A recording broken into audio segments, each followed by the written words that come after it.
Sur ces images, c'est elle, Alice Guy. Insouciante, gaie et rieuse, elle a 22 ans et ignore tout du merveilleux et tragique destin qui l'attend. Première femme derrière la caméra, première réalisatrice et productrice de films de fiction, la curiosité, l'inventivité, le regard particulier d'Alice Guy sur le monde ont façonné les débuts du 7e art. Pourtant, son nom a été rayé de l'histoire du cinéma. Je crois qu'il y a une erreur dans l'histoire du cinéma. Oui, malheureusement. Son œuvre, considérable, est longtemps restée introuvable.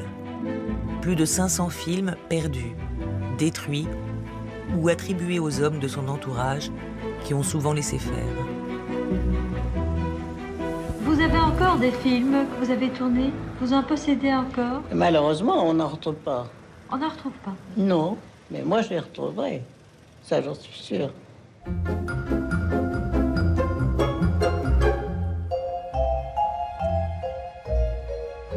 Oubliée, effacée, passée sous silence, Alice Guy s'est battue jusqu'à la fin de sa vie pour ses films, bien décidée à rétablir la vérité et à dire au monde son histoire.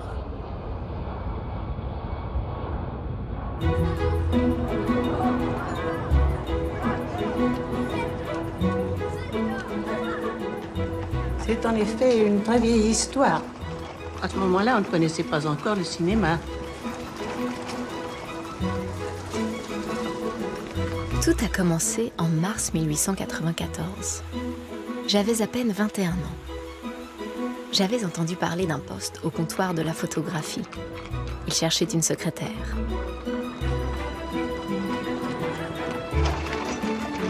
Je me suis présentée avenue de l'Opéra, le cœur battant, les genoux tremblants. Là, un homme est assis derrière un grand bureau.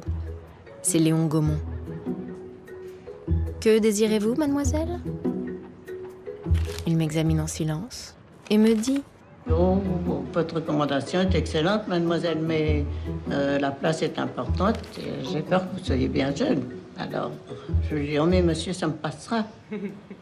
En effet, hélas, ça vous passera. » Je commençais le jour même. J'étais si heureuse. Comment aurais-je pu imaginer alors à quel point le comptoir de la photographie allait faire basculer ma vie? Mais Alice n'en est pas à son premier coup d'essai. Contrairement aux jeunes filles de bonne famille qui, en cette fin de siècle, ne travaillent pas, Alice, elle, n'a pas eu le choix. La mort prématurée de son père a laissé la famille sur la paille. Elle doit désormais subvenir seule aux besoins de sa mère. C'est une grande responsabilité, mais aussi une liberté inattendue. Et puisqu'elle joue bien du piano, un ami lui a conseillé d'apprendre la sténodactylo. Un métier d'avenir, prometteur, mais alors très masculin. La sténodactylo était une chose nouvelle à ce moment-là. J'ai appris assez vite. J'avais 18 ans. La première place, ça a été secrétaire dans une maison de vernis.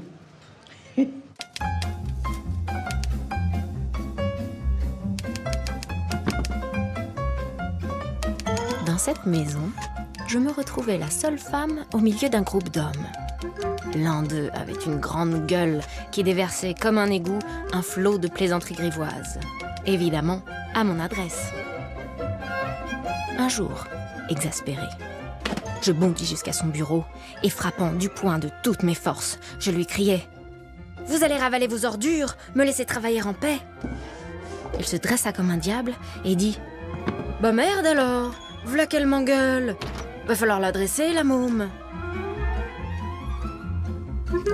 Je dois vous avouer que cette première expérience m'a forgé le caractère.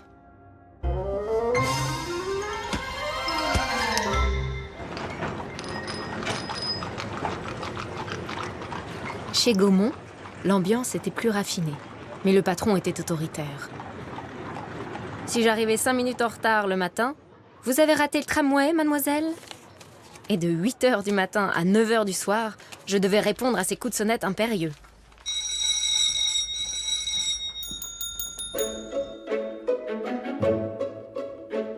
Mon poste était malgré tout captivant.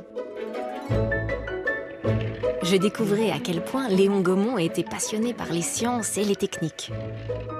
Le comptoir était alors en plein essor et fourmillé d'ingénieurs et de photographes. Mais moi, je ne connaissais rien de la photographie. Je savais bien qu'il y avait des bains et des plaques, mais le maniement de tout ça, je l'ignorais absolument. Il a fallu que j'apprenne tout ça. Tout le monde se passionnait alors pour la photographie. Et devant nos appareils, défilait le tout Paris. Je me souviens d'Émile Zola. C'était au moment de l'affaire Dreyfus. De Gustave Eiffel, un associé de Gaumont. La princesse Bibesco. La belle Otero. Louis Renault, bien avant sa première auto. Moi-même, je n'étais pas peu fière de poser pour les publicités de la maison.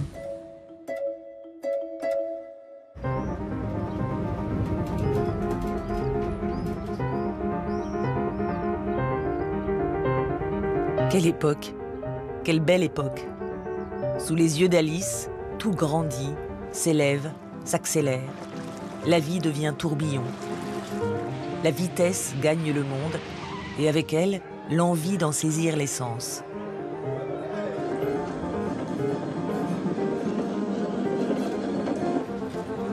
Sur les grands boulevards, Alice découvre les kinétoscopes de l'américain Edison, surnommé sans malice Peep Show. Pour quelques sous, les Parisiens se bousculent pour s'y rincer l'œil. Mais seule une personne peut regarder à travers sa lentille grossissante.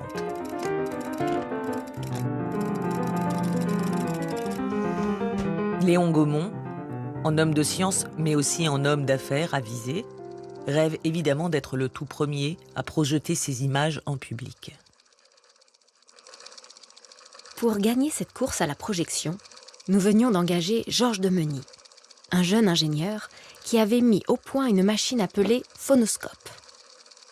On pouvait lire sur ses lèvres « Je vous aime, je vous aime ». Malheureusement, pendant que nous faisions ces préparatifs, les frères Lumière sont venus nous faire une visite. Et ils ont invité Gaumont à une soirée qu'ils donnaient. Alors j'étais là et ils m'ont dit « Mademoiselle Alice, voulez-vous assister aussi ?» Évidemment, j'ai accepté avec grand plaisir.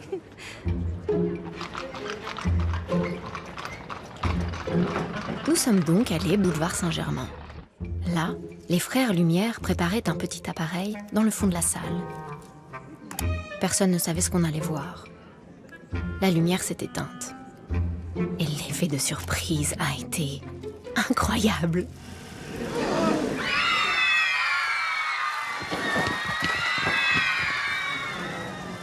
Ça m'a paru extraordinaire, ça m'a rempli d'admiration. Nous sommes revenus enthousiasmés de l'invention. C'était la naissance du cinéma.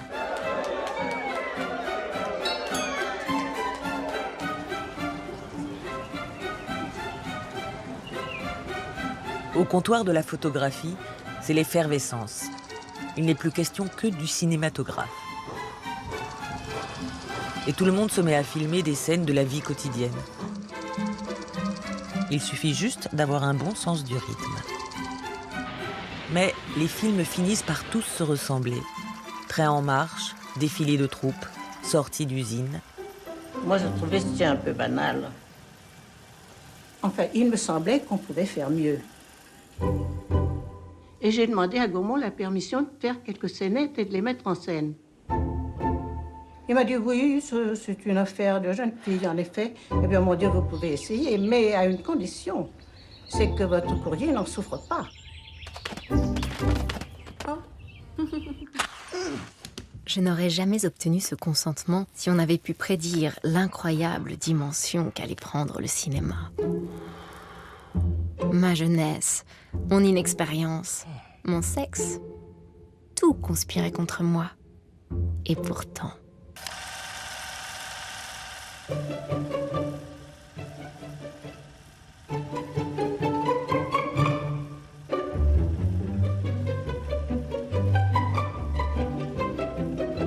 C'est donc dans ce jardin enchanté que la première femme cinéaste du monde voit le jour. Cette première fiction, mise en scène par Alice, remporte un tel succès que Gaumont se laisse convaincre. Elle va pouvoir continuer et imaginer d'autres films. Cela tombe bien. Depuis toute petite, elle a des histoires plein la tête.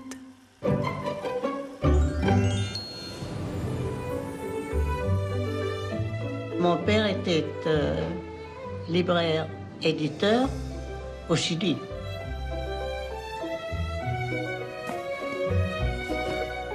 Et naturellement, j'avais beaucoup lu. Je me mettais sous les tables pour lire. J'adorais la lecture.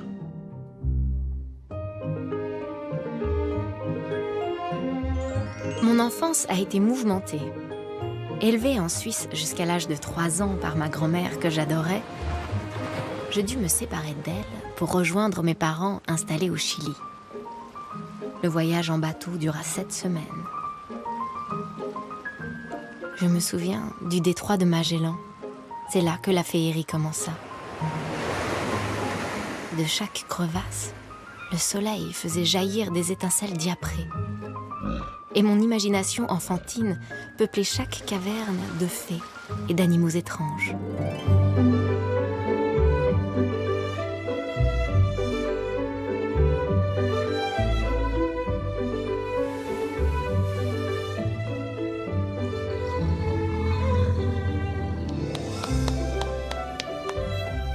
Ma mère m'a affirmé qu'il n'y avait là aucun ours, aucune fée. Aujourd'hui encore, je ne suis pas certaine. Je les ai si souvent vus en rêve.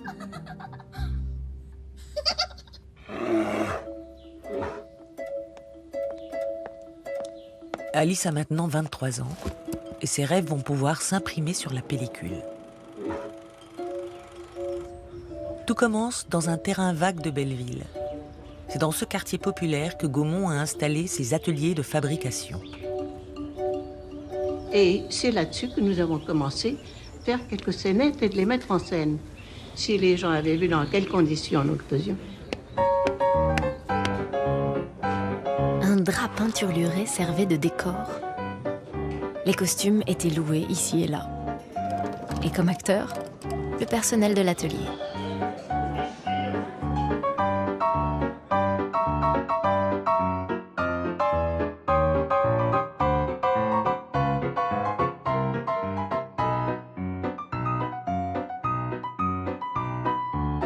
La gaieté, la bonne humeur nous accompagnaient et nous apprenions au jour le jour.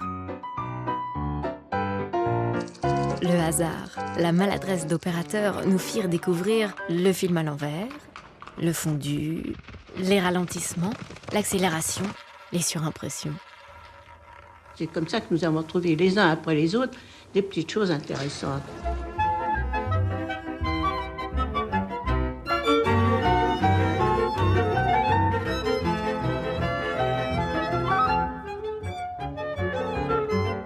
Accident, trouvailles, coup de chance. Toutes ces petites choses intéressantes, comme elle dit, ont contribué à créer le langage cinématographique actuel. Ouvrir une porte et ressortir de l'autre côté du décor. Voilà une découverte qui surprend les spectateurs et enchante Alice. Je pense qu'on a fait des progrès énormes, évidemment, mais je pense aussi que je n'aimerais pas être metteur en scène maintenant, parce que je n'aurais pas mes coups des franches comme je les avais à ce moment-là.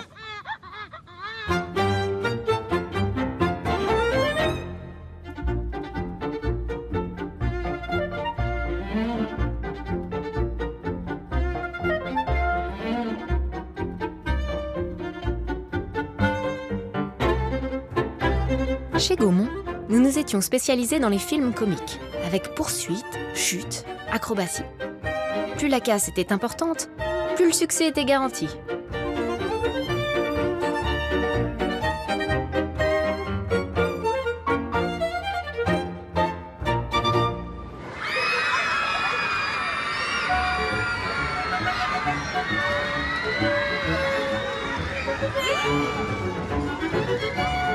Les premières personnes à organiser des projections de mes films étaient une famille de forains, les Greniers. Un jour, ils m'invitèrent à une de leurs séances. C'était pour moi une première.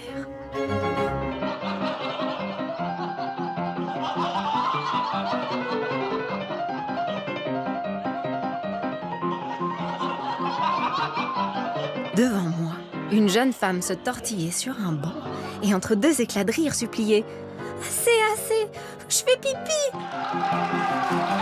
Cette rencontre avec le public fut pour moi un jour de fête.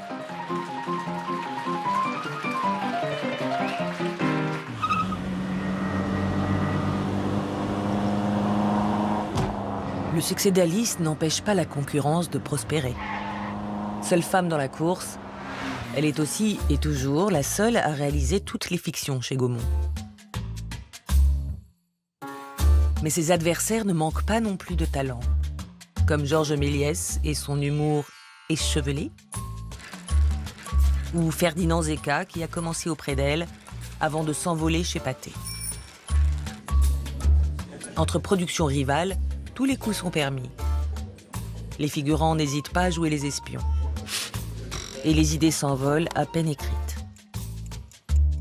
Pour dormir tranquille, Alice décide de mettre ses scénarios sous clé. Mais rien n'y fait. Et certaines scènes finissent par se ressembler étrangement.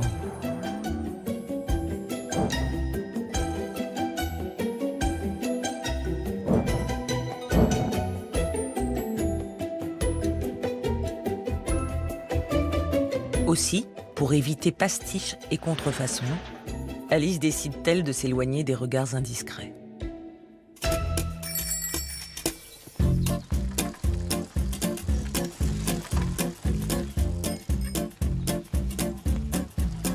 Je persuadais mes camarades d'enfourcher leur bicyclette pour partir tourner en plein air.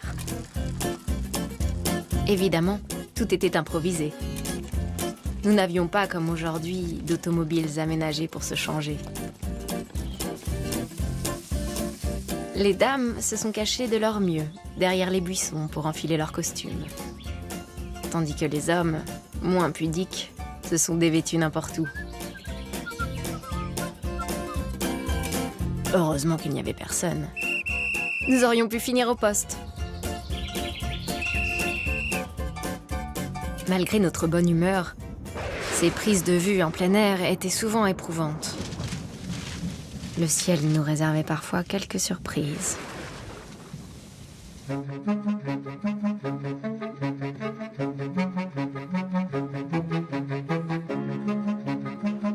Pour mettre les acteurs à l'abri et surtout accélérer la cadence de production, Gaumont décide de construire un vrai studio. Et comme il ne fait pas les choses à moitié, il prend comme modèle la scène de l'opéra. Le plancher est conçu pour supporter une troupe d'éléphants. Et l'éclairage électrique est une vraie révolution. Désormais, Alice peut tourner quoi qu'il arrive. Choix des artistes, dialogue avec les costumières, les décorateurs, les menuisiers. Les responsabilités d'Alice sont de plus en plus importantes. À tout juste 32 ans, Alice dirige le plus grand théâtre de prise de vue du monde. Une place unique pour une femme et qui lui sera férocement disputée. Est-ce que le fait que vous étiez une femme ne vous a pas fait des difficultés? Une femme, à cette époque-là, c'était inhabituel de faire un métier d'homme. Oui. Oh, ils m'ont fait des crasses, des crasses. J'avais un directeur des ateliers. Et ça, nous n'étions pas bien ensemble du tout. Une nuit d'hiver, il faisait très froid, c'est vrai. Il a pris tous nos décors faits, il les a fait couper pour chauffer. C'est vous dire à quel point. J'ai vite compris cette évidence. Aussi longtemps qu'une femme reste à ce qu'on appelle sa place, elle ne subit aucune vexation. Mais dès qu'elle assume les fonctions généralement réservées aux hommes, on la regarde aussitôt de travers.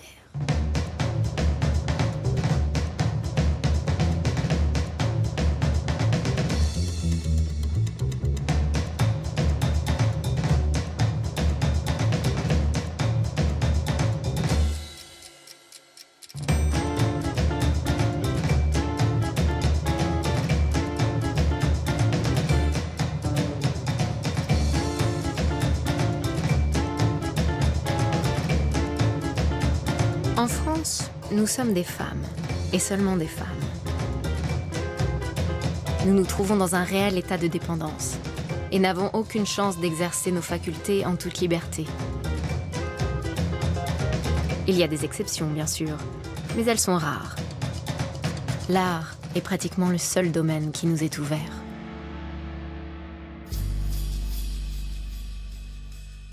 Réalisatrice à succès, célibataire et sans enfant, Alice est consciente d'être une exception française. En ce début de siècle, l'égalité des sexes n'est envisagée que par une poignée d'avant-gardistes. Femmes blanches et bourgeoises, elles en ont assez de dépendre légalement d'un père ou d'un mari. Elles veulent des droits et une certaine autonomie. Sur cette condition féminine en pleine évolution, Alice, seule femme cinéaste, apporte un regard singulier. Insoumise, cruelle, burlesque, puissante. Dans ses films, les femmes sont souvent montrées différentes, libres, quitte à choquer. Comme dans cette évocation du désir féminin par cette mère de famille épanouie. Une scène pour l'époque franchement osée.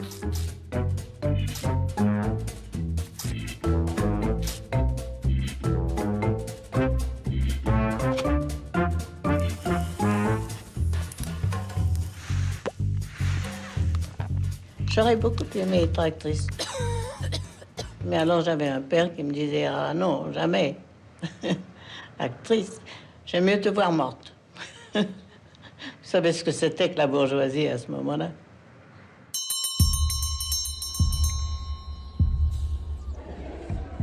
Il faut dire que mon père m'avait envoyée à 6 ans dans un pensionnat près de la frontière suisse. La discipline était stricte. Pour les fautes minimes, de longs agenouillements les bras en croix dans un couloir glacé. Pour les péchés graves, la cellule au pain sec et à l'eau. Et lorsque les grandes partaient en vacances, on les prévenait que si elles embrassaient un garçon, il leur pousserait une superbe moustache. Cette menace m'a marquée profondément.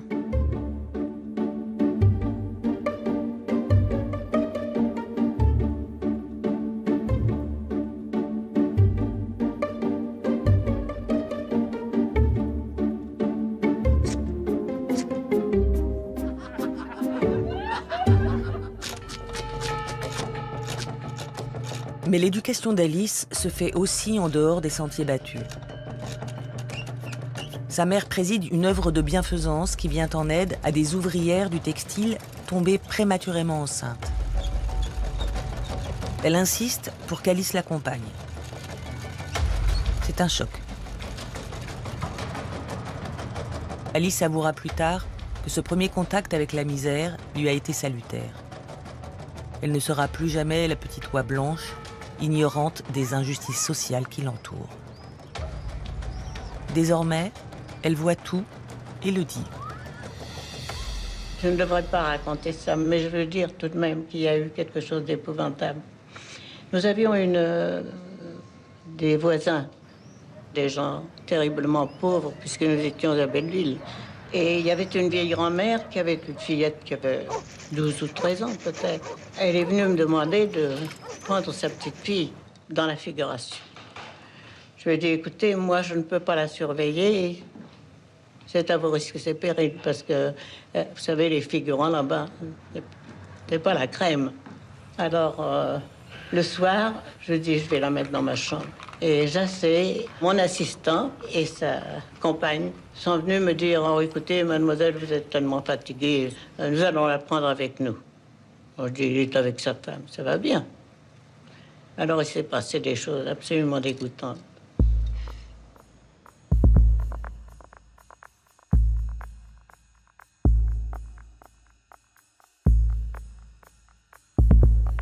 On a pu dire d'Alice qu'elle était pudibonde, trop à cheval sur la morale, trop rigide, trop sévère. Ce sale type, comme elle l'appelle, elle l'a fait mettre à la porte. Une décision que le milieu du cinéma lui reprochera très longtemps. Car enfin, cet homme si talentueux, pourquoi ruiner sa carrière ?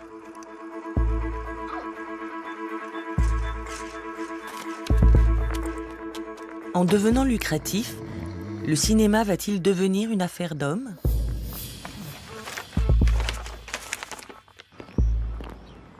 Désormais, Alice doit faire face aux ambitions que suscite son poste à la tête des studios Gaumont. Le conseil d'administration est à l'affût et lui demande de rendre compte de la moindre dépense. Dans le même temps, la cadence des films s'accélère. Il faut faire vite et tourner un film par jour. Mais Alice s'obstine et continue à vouloir voir les choses en grand.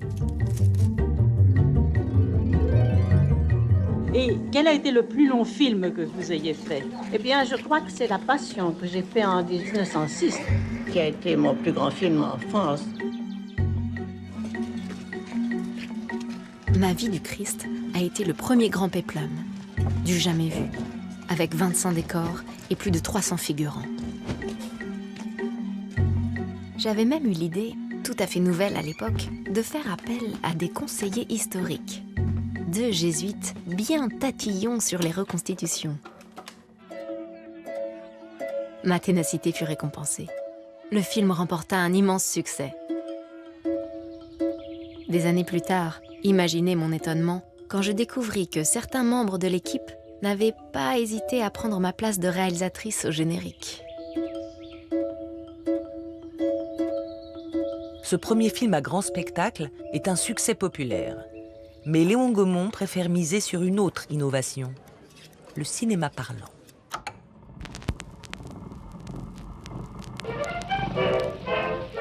Pour remplacer la boxe française, on a pris la boxe japonaise. C'est avec cet appareil souvent capricieux, appelé chronophone, qu'Alice va enregistrer en playback des dizaines d'artistes de music-hall. Mais dites-moi donc, Rosine, ma belle voisine, pourquoi toujours me refuser un petit baiser? Au cours de l'un de ses tournages, Alice a l'idée extravagante de se filmer au travail. C'est le premier making-of de l'histoire du cinéma.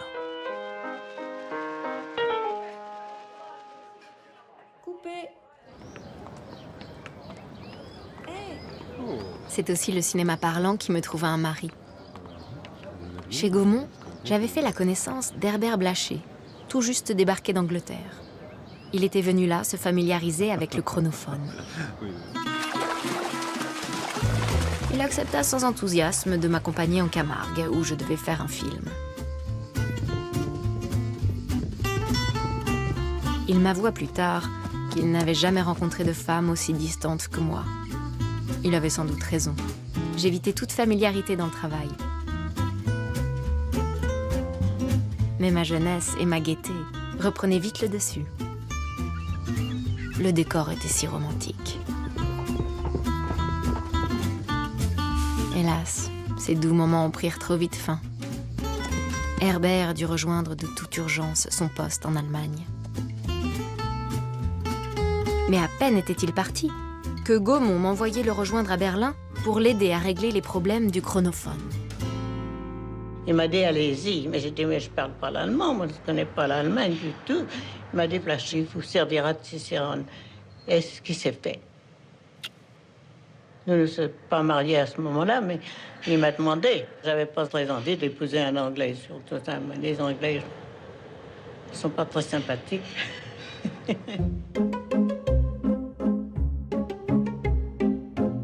On me disait souvent « Alors, mademoiselle Alice, on ne se marie pas ?»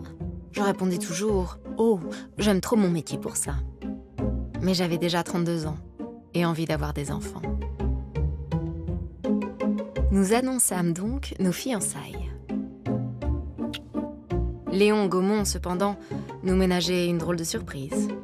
Il venait de vendre les brevets du chronophone à 2 Américains de Cleveland et avait promis de leur envoyer un spécialiste. Je vous le donne en 1000. Herbert Blaché.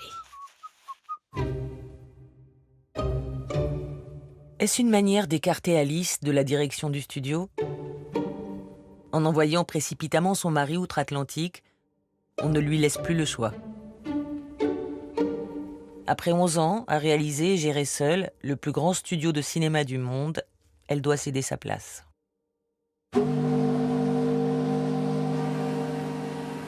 3 jours après leur mariage, le couple embarque pour l'Amérique.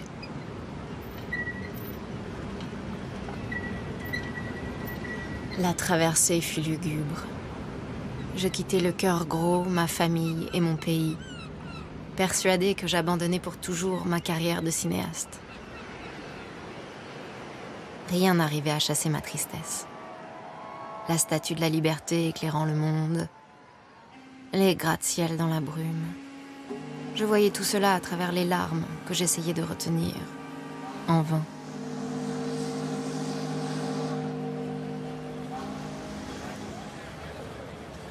À notre arrivée, une scène étonnante attira mon attention.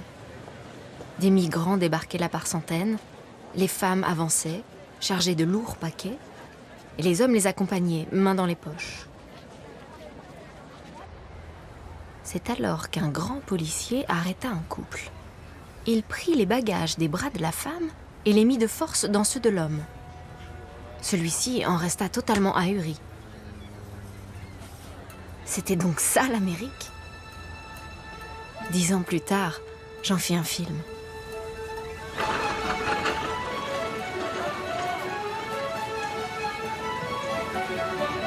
La rencontre d'Alice avec le Nouveau Monde se poursuit avec la traversée des quartiers pauvres de New York. Vagabonds, ouvriers, étrangers fraîchement débarqués, tous se pressent dans les snack-bars et les Nickelodeon. Ces salles de cinéma, grossièrement aménagées, permettent à un public qui ne parle pas un mot d'anglais de se divertir facilement. Tout ça pour un nickel, le prix d'une chope de bière.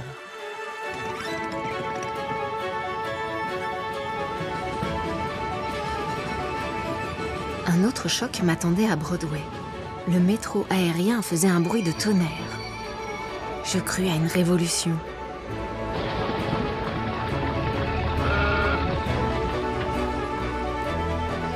Les tramways se croisaient en tous sens, des grappes humaines suspendues à leur plateforme. Partout, les gens se précipitaient en jouant des coudes. Bousculée, ahurie par cette langue dont je ne comprenais pas un mot, je m'accrochais au bras de mon mari, qui semblait trouver tout cela amusant.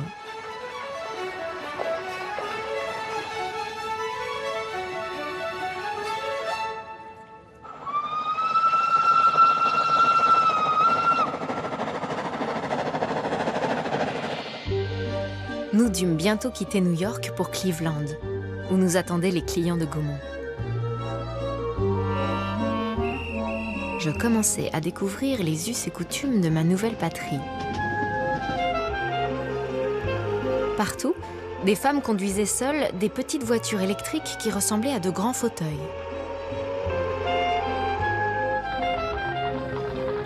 Quant à moi, je dus abandonner mes robes à traîne et mes chapeaux si élégants, car les Américaines avaient déjà adopté les robes courtes et sortaient volontiers tête nue.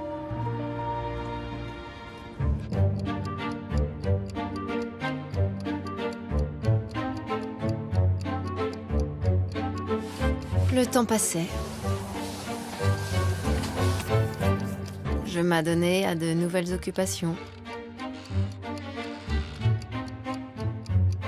Au bout de 9 mois, n'en pouvant plus, je lançais un SOS à Léon Gaumont.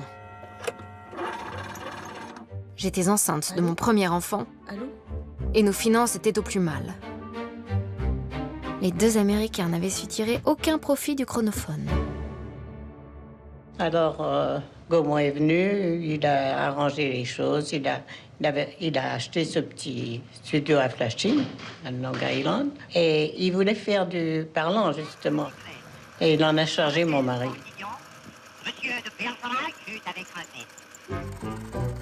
J'avais remarqué que le studio restait inoccupé des journées entières. Quel gâchis!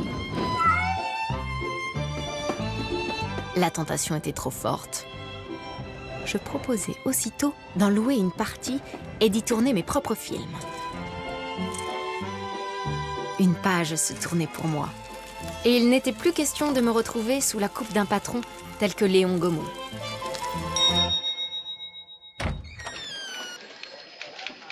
Alice saisit sa chance. En septembre 1910, elle réunit toutes ses économies et propose à son mari de fonder ensemble la Solax, devenant ainsi la première femme productrice au monde.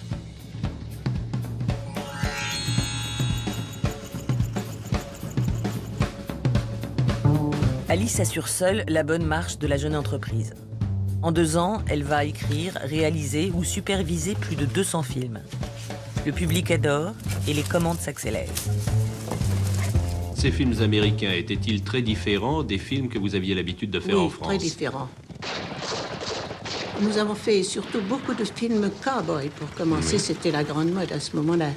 J'ai même eu des cow-boys qui nous enlevaient nos décors les 3/4 du temps avec leurs petits chevaux qui sautaient partout. J'ai même appris à lancer le lasso. C'était aussi la mode des films à suspense. Avec enlèvement de riches héritières, toujours jeunes et jolis, amoureux qui partent à leur recherche, traquenards, etc. Tout était bon, à condition que la fin soit heureuse.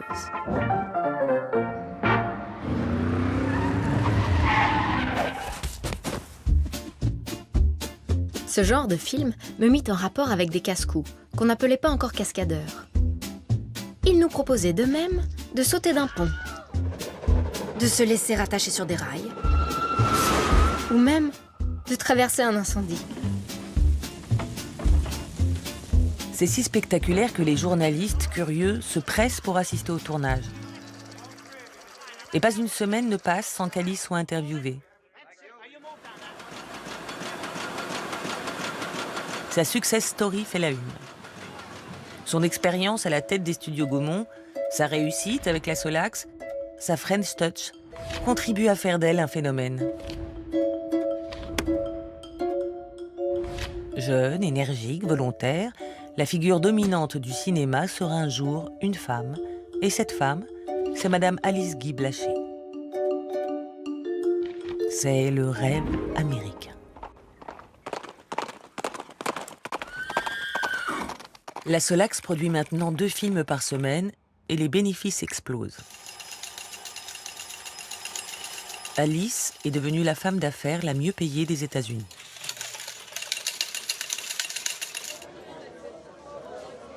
J'ai eu la grande chance que nos films ont plu énormément et nous avons fait des bénéfices de 100% tout de suite.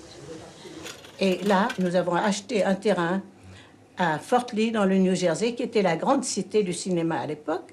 Oui, Hollywood n'avait pas encore du tout de développement. Ah non, du tout. Tout se passait près de New York, oui.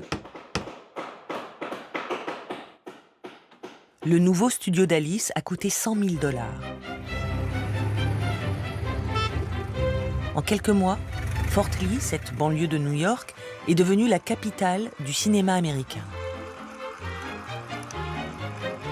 Les voisins de la Solax sont des majeures compagnies qui débutent et qui, elles aussi, se cherchent une place au soleil. Producteurs, réalisateurs, acteurs, tout le monde du 7e art est là. Je venais d'avoir mon 2e enfant. Herbert était retenu par son contrat chez Gaumont. Cette installation à Fort Lee m'enthousiasmait totalement. J'avais choisi un emplacement sur une petite colline, très ensoleillée. Les décors naturels étaient magnifiques.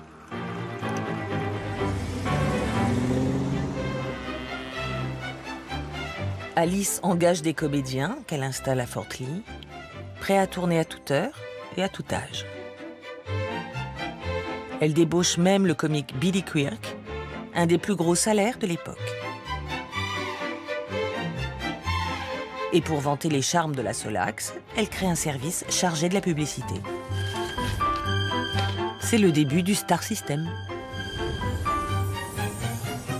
Et vous aviez de grandes vedettes ou bien la vedette n'existait pas? Oh non, j'ai eu des vedettes formidables. J'ai eu Petrova, par exemple. C'était une femme qui avait beaucoup de succès parce qu'elle était fort jolie, elle portait la toilette merveilleusement. Mais alors, j'ai voulu lui faire une scène de jalousie un jour. Elle m'a dit, moi, madame, je ne fais jamais de scène de jalousie. Il y en a qui sont pas toujours très drôles. Et j'avais mis dans mon studio des notes partout. Soyez naturels. C'est tout ce que je leur demandais.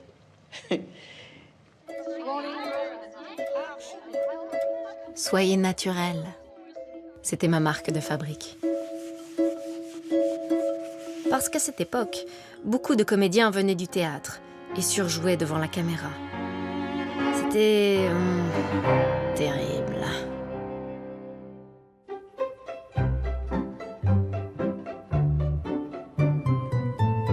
Moi, je demandais à mes comédiens de vivre profondément, en pensée, le rôle qu'ils avaient à jouer.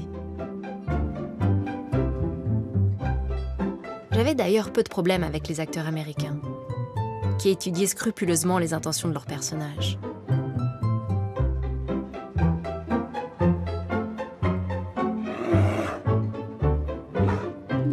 Pour encourager les artistes, je devais parfois donner de ma personne. Je me souviens d'une magnifique tigresse amenée pour les besoins d'un film. Le dompteur insista pour que je m'approche d'elle. J'avoue que j'hésitais. Mais lorsque je m'agenouillai, l'animal se mit à ronronner comme un gros chat sous mes caresses. Une autre fois, malgré ma répulsion, je dus enrouler autour de mon cou un serpent pour convaincre un comédien récalcitrant. Mais ce sont les rongeurs qui se montrèrent les moins obéissants. Nous avions imaginé une scène dans les égouts. Le jeune premier cherchait à s'échapper, tandis que des rats couraient en tous sens. Cela marcha à merveille, mais quelques rongeurs, préférant sans doute la chair fraîche, pénétrèrent dans les jambes de son pantalon. Quand enfin on arrêta la scène, notre acteur me bondit dessus en hurlant « Plus jamais ça !» J'assistais incognito à une projection du film. Le public frissonnait et poussait des cris angoissés. Pour mon plus grand plaisir. Nous avons l'impression, nous, vus de loin, que les films que l'on faisait à cette époque étaient un peu bâclés, qu'on écrivait une histoire un peu n'importe comment et qu'on ne faisait pas la moindre enquête sur le scénario. Pas du tout. C'était pas votre cas. Au contraire, nous avons toujours étudié. Vous avez été dans des milieux particulièrement pittoresques pour faire ces films. Ah oui, qu'avez-vous vu, par exemple? Mais j'ai voyagé un peu dans toute l'Amérique. Dans cette Amérique prospère, Alice s'émerveille de tout, mais s'intéresse aussi aux exclus, aux déshérités. Indiens Navarros, parqués dans des réserves, orphelins abandonnés dans de sinistres institutions, condamnés à mort en attente de leur peine, ghetto de Chinatown. C'est avec peu d'a priori et beaucoup d'empathie qu'Alice mène sur le terrain un travail d'enquête exceptionnel pour l'époque. Nous faisions à ce moment-là une étude sur la traite des Blanches. Et j'ai voulu savoir comment ça se passait, car il y en avait des quantités à New York, où il y avait de malheureuses gosses de 14 ans. Et j'ai donc visité le tribunal de minuit. J'assistais à une séance du tribunal dont je sortis en larmes. On y jugeait une enfant prise en flagrant délit de racolage. Le président la condamna à 6 mois de détention. Quelqu'un murmura à mes côtés « What about the men ?» Et les hommes, alors? Décidément, mon métier m'a mené à rencontrer des femmes bien malmenées par la vie.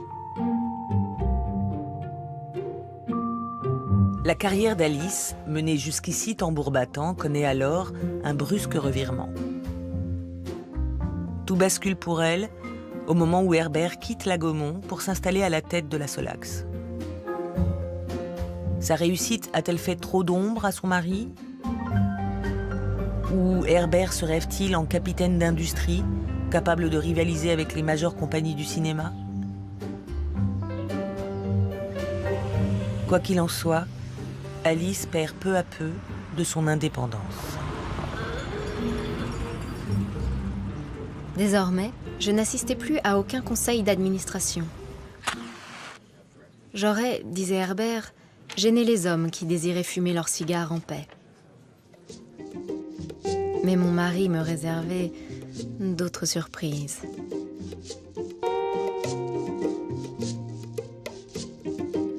Je compris bien vite ce qu'impliquait être la femme d'un producteur.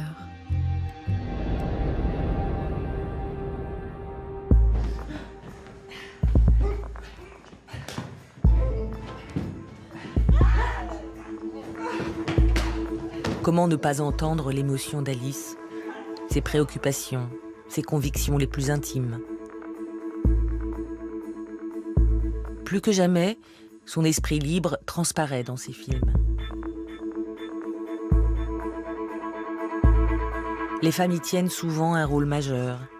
Forte et originale, elles préfigurent déjà les héroïnes indociles des grandes comédies hollywoodiennes. Alice bouscule aussi volontiers les genres et les préjugés.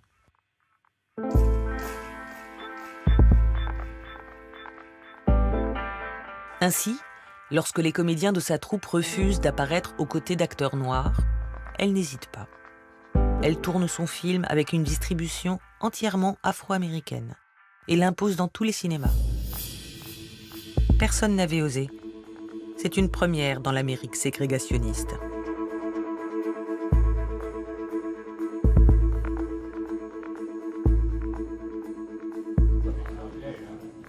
Mais Herbert trouve les sujets d'Alice trop sérieux. Nous nous adressons à des paysans, des mineurs, des cow-boys. Il décide alors de s'allier à d'autres producteurs et impose à sa femme des films de commande. Je me souviens d'un de mes derniers films, The Lure. L'associé de mon mari trouvait le film soi-disant médiocre et en proposait une somme dérisoire.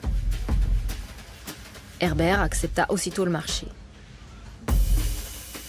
J'étais dans une colère folle. Je savais très bien qu'il s'était fait rouler. Et effectivement, 2 mois après, le film rapportait 300 000 $. Comme quoi, un mari doute facilement du talent de sa femme.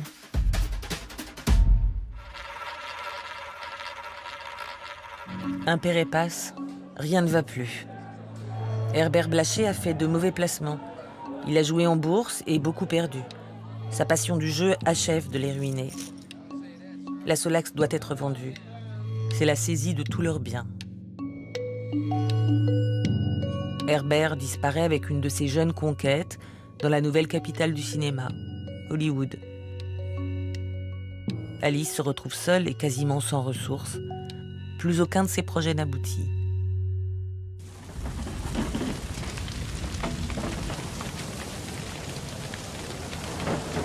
En décembre 1919, un incendie ravage son studio tant aimé.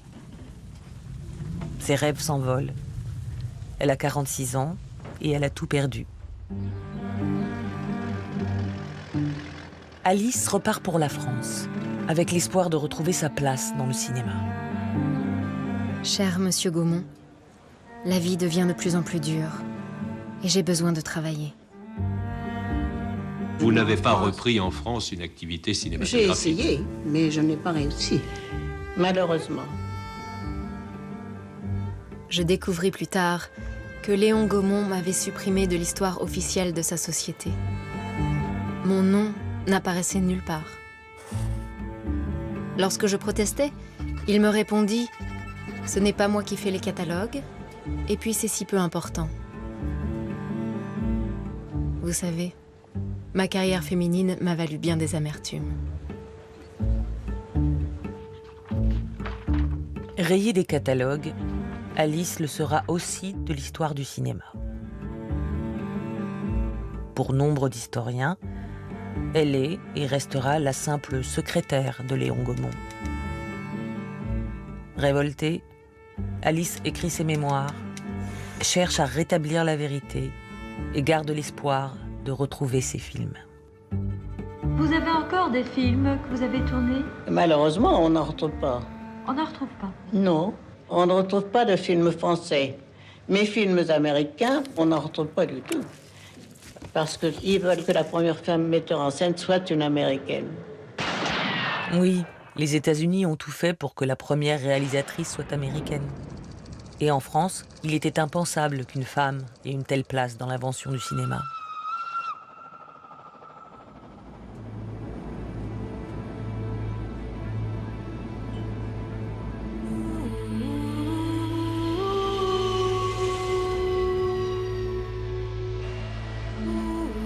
Malgré tous ses efforts, Alice Guy ne retrouvera aucun de ses films. Elle n'en reverra aucune image. Le manuscrit de ses mémoires, personne n'en voudra. Récemment, des recherches ont permis de répertorier une centaine de ses œuvres. Elle regagne enfin sa place dans l'histoire du cinéma. Celle qui nous a ouvert les portes du 7e art.